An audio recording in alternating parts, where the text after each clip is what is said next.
Tā kā es redzu, kā evolūcionē tā online vide, man liekas, tas nākošais solis, uz ko es arī pats labprāt ietu ar runu skolu, ir tas, ka tev ir pedagogs, vienalga, vai tas ir avatārs vai kaut kas tavā telefonā. Pašlaik ir tikai iespēja rakstīt, un viņš tev komentē to rakstisko pasauli, arī ne līdz galam jūtīgi.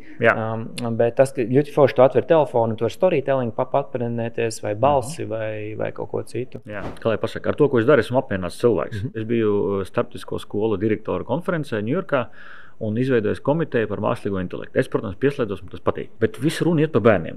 Un forša runa iet par bērniem. Kā bērni izmantos, kā bērnus mācīt ne tikai tur, nezinu, nošpikot ar to intelektu, bet izmantot viņu, lai bērni var labāk mācīties. Un te es sēžu un domāju, kāpēc runa neiet par skolotājiem? Skolotāja profesija ir tik daudzpusīga, tik daudz ir skills un zināšanas. Kāpēc mākslīgais intelekts nevarētu novērot stundu?